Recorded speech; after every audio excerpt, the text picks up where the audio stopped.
Hello, my dearest WordPress lovers. It's so good to see you because it's been a while since we have created something fun together.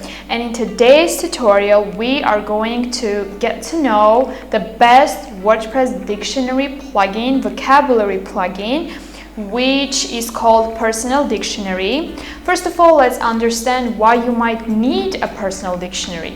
The first thing is that it's very easy to carry around than a book, and the second thing is that it's very convenient because you can insert the words that you need to learn or to keep in mind. And the third thing about creating this dictionary is that it's the most simple tutorial ever, I swear, that we have done together. So all you need to do is being a little attentive. Let's start.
So I'm sure that you already know that in order to start creating, you first need to find, download and activate the plugin. For that, you need to go to your plugins from a WordPress dashboard, click on Add New, search Personal Dictionary, and the plugin will pop on your screen. It's the first one, so you need to click on Install, then Activate, and the icon will pop right into your WordPress dashboard.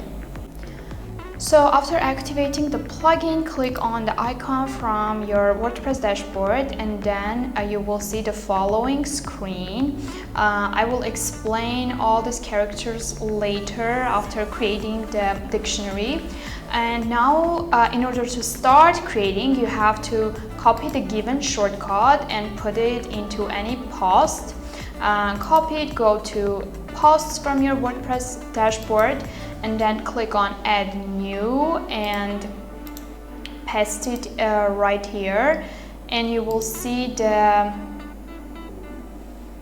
link that it creates. Go through that link and you will see your dictionary ready to make. As we follow the link, we see the following screen. You can see that on our dictionary we have these sections, groups, games, and import. So let's go one by one through all these sections and see how to start creating one. Okay, so first go to groups. Here you can group all your words. It is very clear, I guess. For example, if you want to write down words concerning transport or shopping, so you write down a name. For that, you need to click on Add New Group, and then write down the group name and click on Save. And in order to start inserting words into those groups, you need to click on the corresponding group, and then you will see Add your word. Click on the plus right here, and you need to write down the word. After that, you will write down the translation, and you can either save and start writing down the other one, or you can save and close. So that was it about making groups and inserting words. The next section is the games. So with the words that you have already created in your groups, you can make games. However, remember that in order to make a game, you have to have over 4 words written in those groups, 4 or more. So here we have 2 types of games, find the word and vice versa, find the translation. So you need to click on the game that you want to create. You need to select the group, and then you can select how many questions you want to insert into this game. 10, we have here options 10, 30, 50, 100 or all, and then you click on start, and this is it. And the last section is our import section. This is if you have, for example, a ready-made file that you want to insert, like a ready-made vocabulary that you need to insert into your digital one. You can just insert the file by clicking on choose file, and you can after that you can choose the group that you want to insert your words into, and that's it. Click on import now and you are ready to go. So coming back to our dictionaries dashboard, let's see what options here we have. So on the home page, you can see that here you have access to the number of words in total in your dictionary, and then groups in total in your dictionary.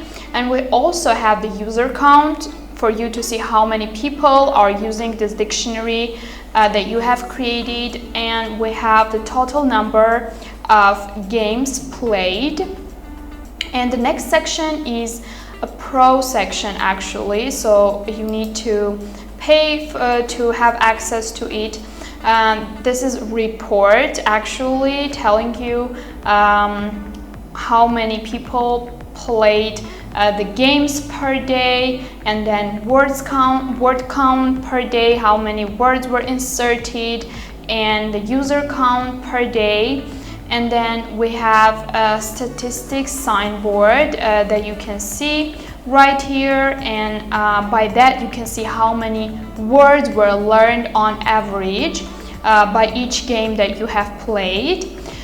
And you can also see the inactive users during the last 30 days. So for example, you have 9 users, you can see how many of them were inactive in a period of last 30 days.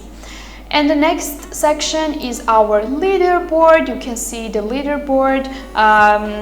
That's to know who, for example, have the most word counts, learned word counts, and games count and group count. So you can see all of that in sections. And the other thing is the settings sections of our dictionary. Here you can define points, learn points, and then you can define right and wrong answer points. And then in the style section, you can style your dictionary a little bit. You can change the background color, the main color, and then you can change the text color, or you can add your custom CSS and make it fully personalized. This was it about our today's tutorial. I'm sure that it was as easy as I have promised earlier, and you have learned everything right on the spot. I hope it will come in handy. And also right now what you need to do is to subscribe if you haven't already, and you can leave a like and comment and let us know what you think about this video, or what other topics would you like us to speak about or create tutorials on. And this was it. Bye!